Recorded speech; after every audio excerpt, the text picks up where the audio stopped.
Hello, and welcome to today's program. Thank you for joining us. I am C. Virginia Fields, former Manhattan Borough President, and currently the President and CEO of the National Black Leadership Commission on AIDS, Inc. The mission of the National Black Leadership Commission on AIDS is to educate, mobilize, and empower Black leaders to meet the challenge of fighting HIV, AIDS, and other health disparities in their local communities.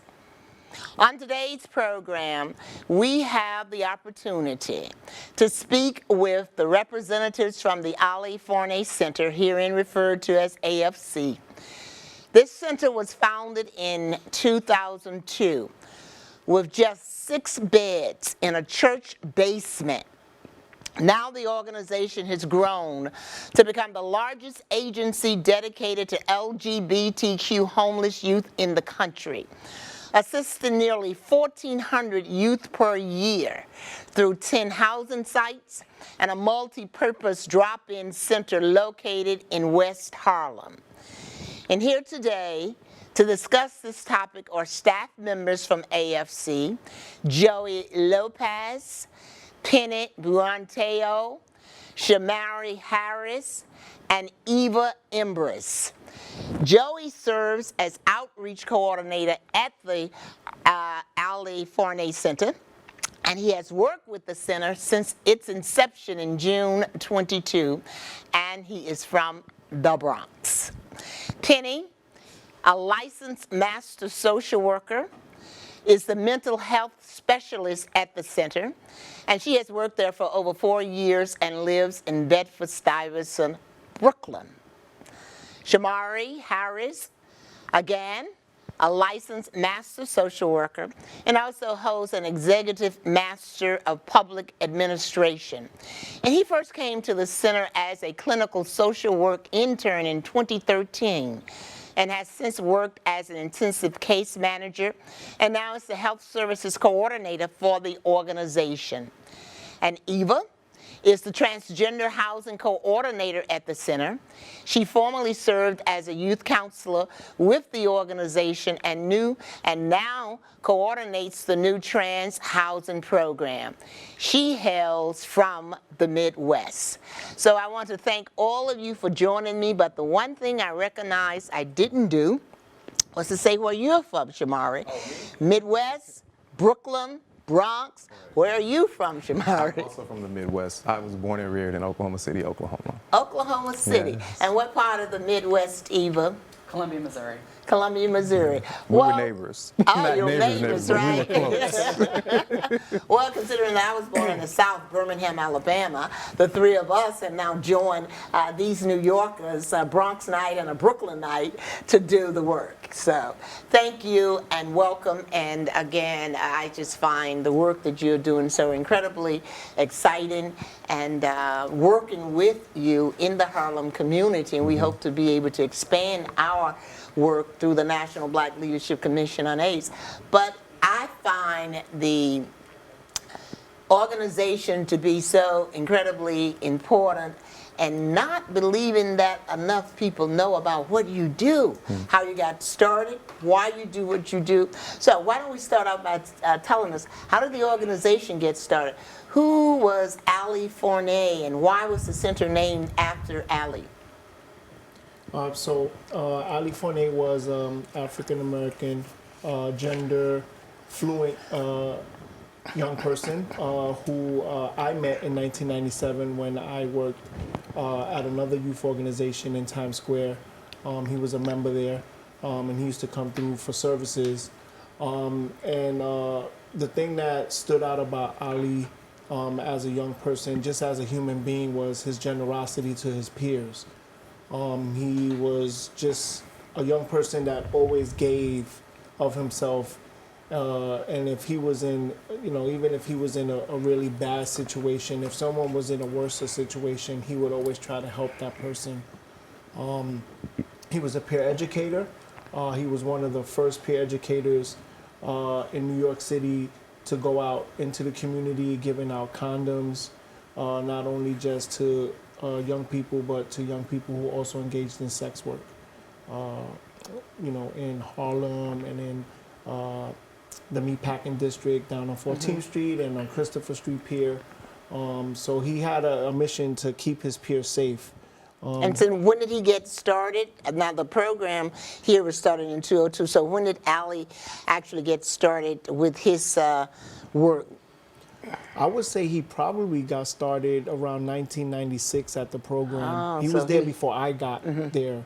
And an incredible thing about Ali is that, that peer internship was the time when Ali was really assigned to be learning about safer sex and helping to educate others around safer sex. But there are many stories around after Ali's internship was over, they never stopped.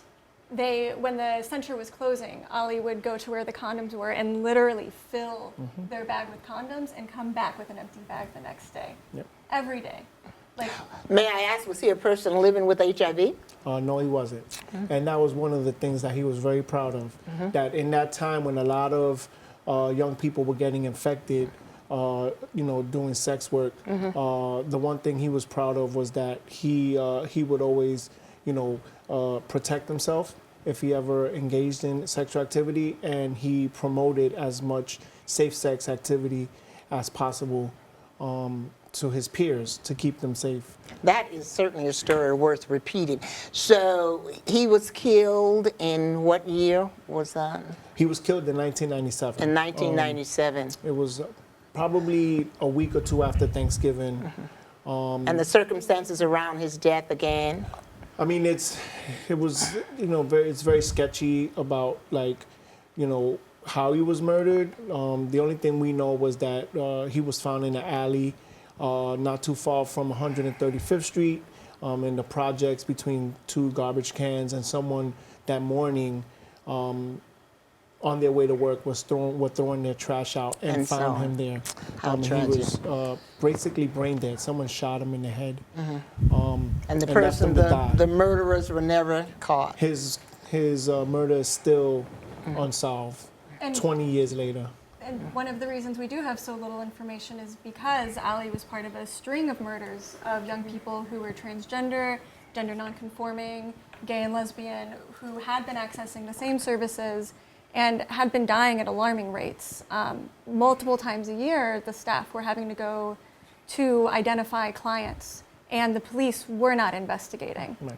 And while not all youth, I understand this year so far there have been over 50-some murders of transgender persons, throughout the country. So unfortunately, we're still seeing that trend, which means that we have much more work to do. So tell us a little bit about the services that are provided at the center and the work that you're doing there. So the center was started really because there was a need for services for LGBT young people in New York. During the late mid-90s to early 2000s, homeless youth, there were no services out there for them that were LGBT specific. So the former director of the program, Safe Space, who knew Ali and was real good friends with Ali, wanted to start a program to keep LGBT young people safe. And that's how the Ali Forney Center got started in 2002. Shamari? Now we offer a wide range of services to our young people. We basically have become effectively a one-stop shop for all of the things that they need. When a client comes into our doors, we can connect them to emergency housing, transitional housing, we can connect them to health care, we can connect them to mental health services, vocational and educational resources through our LEAP program, and any number of other peripheral providers that we have partnerships with. So one of the great things that AFC has been able to do is take all of the different resources that are available to our young people and put them in one place so that they can gain access to it without having to go through all the other systems and jump through so many hurdles. And more recently, too, we've just started doing hormone replacement therapy for our trans clients. And we're opening our first shelter specifically for trans women early next month. Yeah. And that's a really exciting program for us because this is Tell our us a little pilot about program. that program. This is a new program. Yes. Yeah, it's a new program. It's going to be 6 beds in a house in Brooklyn. And it's specifically for trans women ages 16 to 20.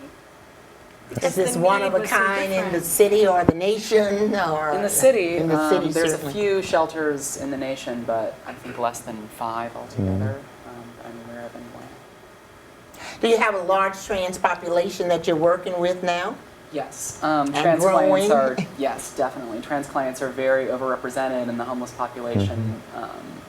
You know, we tend to have more trouble with our parents when we come out, when we transition, so.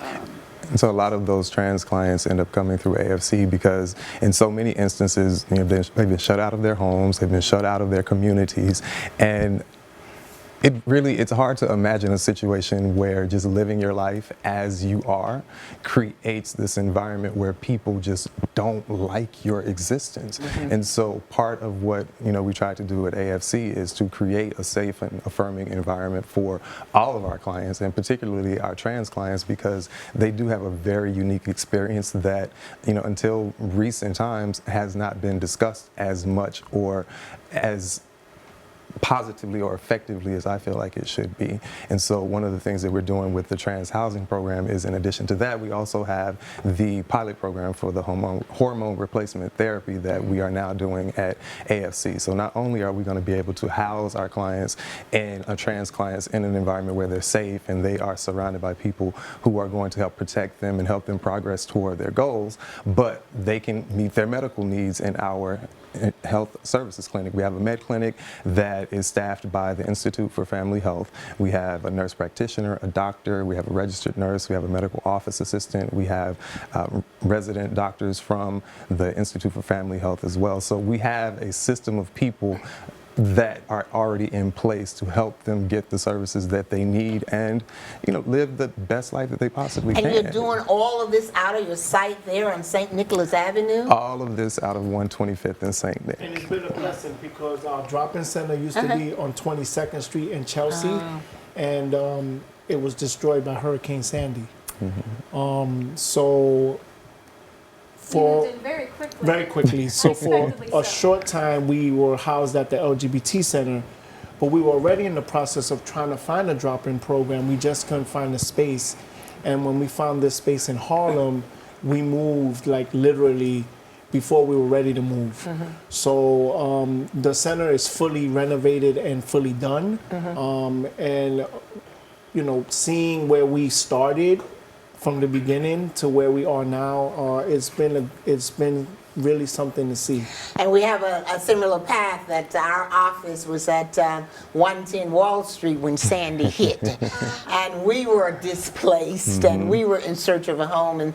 And due to the graciousness of United Way at Park Avenue at that time and 33rd, they provided space for us for probably almost 8 or 9 months. And we ended up on 125th Street also because we made a decision. Our lease was up then and we had to find a home, and we went in search and was able to have space actually built out for our office there at 125th Street. So we kind of went similar routes to end up where we're supposed to be, right on 125th Street. So Penny, tell us a little about what you do at the center. So I'm a mental health specialist, and a big piece of my work is providing therapy. And our clients come in with significant trauma histories. Homelessness itself is a trauma. But on top of that, you know, 40% of runaway and homeless youth are estimated to be LGBT, and that is very likely an underestimate. About a quarter of youth who come out to their families are rejected and leave the home either permanently or at least temporarily during that time. So that in itself is going to be a trauma that the young people are coming in with. And we also have very high rates of depression and anxiety, social anxiety, understandably when you think of how our youth have been alienated in various environments that they've been in before they come to us and then as they're working with us. So really a big piece of my work is to identify how we can help give people stability while they kind of settle in and figure out how they're going to make their own goals and make their way in an adulthood that often starts much earlier than their straight peers have to face. So when the young people enter, if they already know that they want therapy, I am the person who helps to find them a therapist. We do our best to give them therapists on site. It's hard to overstate the importance of all of our services being in one place. Our young people have usually been to other places to get services. Many of our young people have been through foster care. So no matter what we say about, like, I know that therapist, they're going to be nice to you. There might be a question about, what about the receptionist? What about the person at the front door when I come into the building? So I really try to prioritize finding services on site for the young people to get. In addition to therapy, that includes psychiatric services.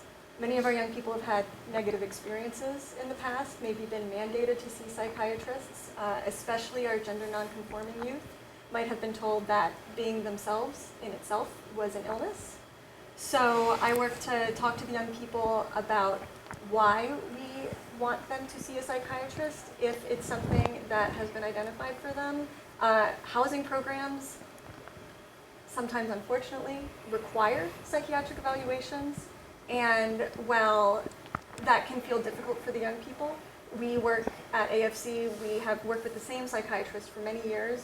We know that she is affirming of the young people, and we make sure that the young people are going there to meet their own goal of finding housing.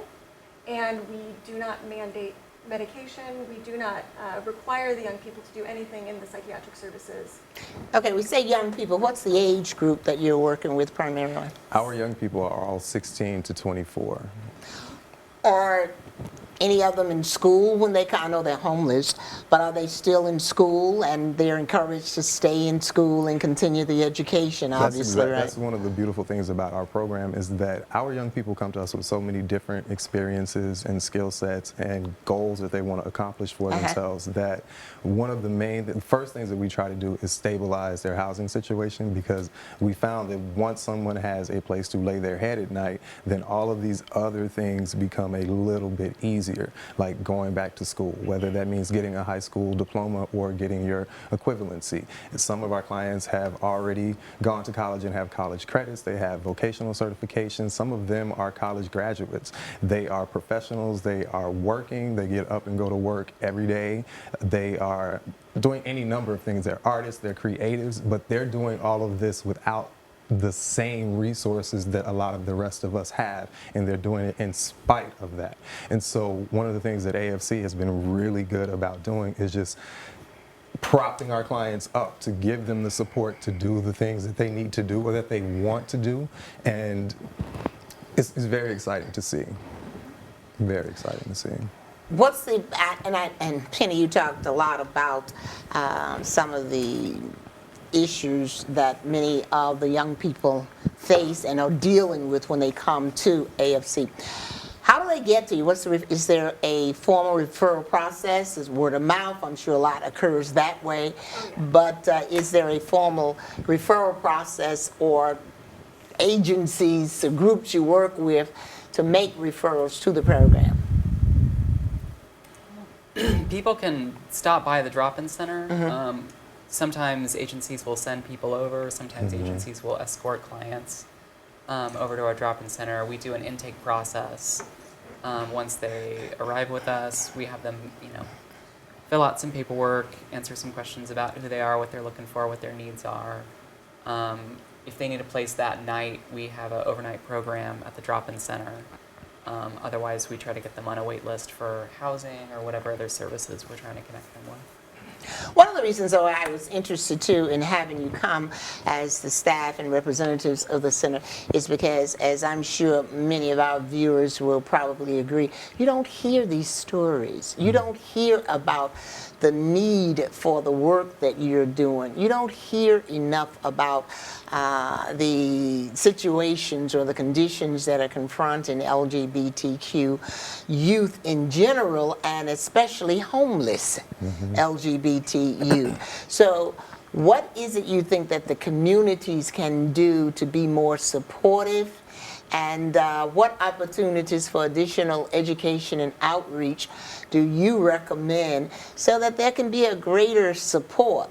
And I say that to, of course, coming on the heels of Pope Francis last week. I think he so inspired so many people to thinking about being compassionate, helping, thinking about the needs of others.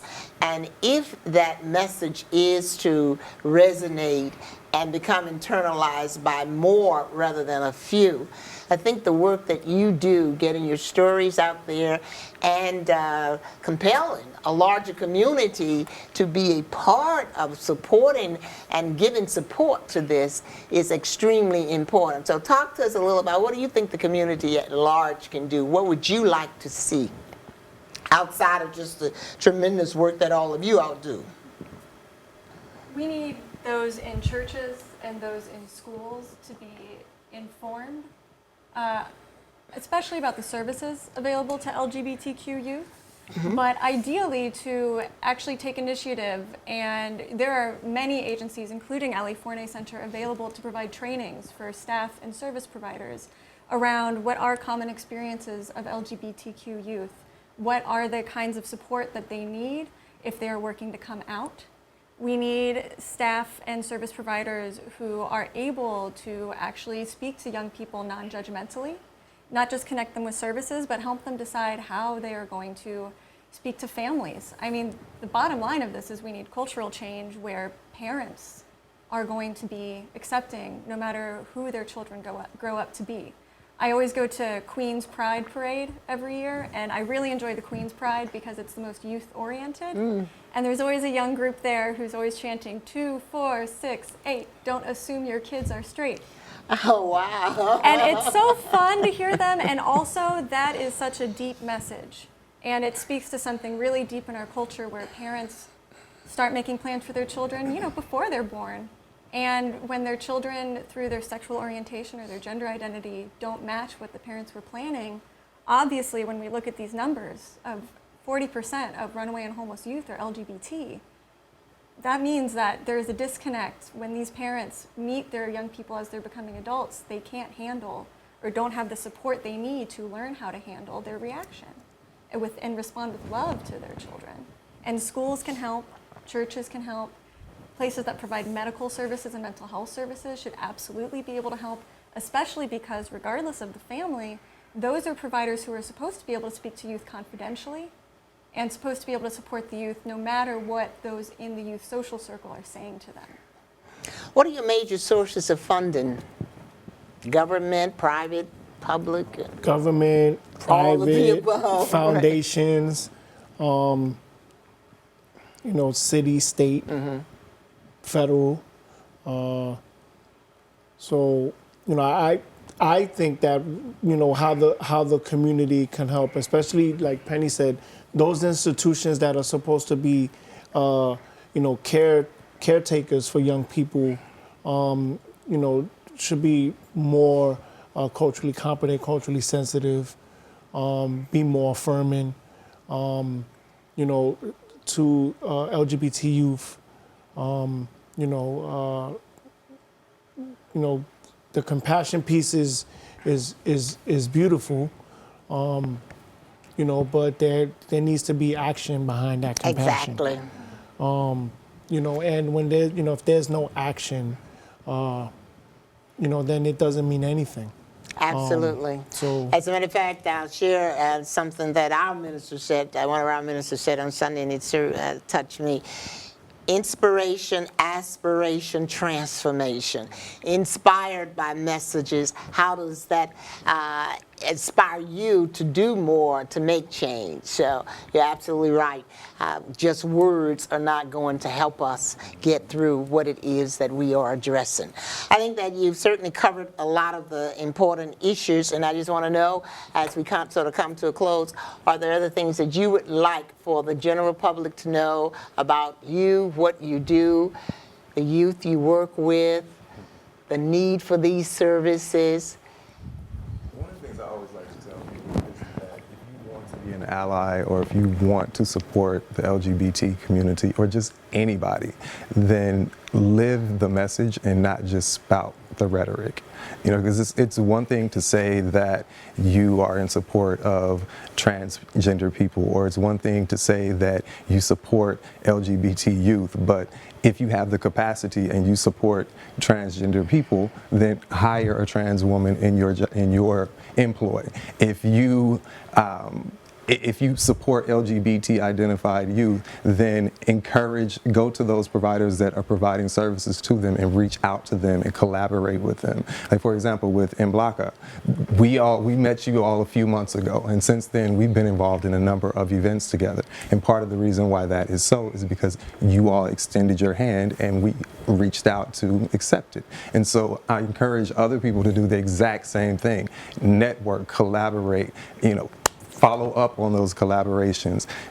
When you leave out of a meeting, for example, the meeting that you and I were in with NITAG at MBLCA, so you had 3 different organizations that were all in one area as a result of 2 people meeting. But when we left out of that meeting, there were 8 or 9 of us there. We left out of there with a concrete plan of what to do. And this was only maybe 2 or 3 weeks ago, and some of those things are already happening. So live the message, not just spout the rhetoric. And if you are collaborating with people, have a plan at the end of that meeting for what to do, and then go do it.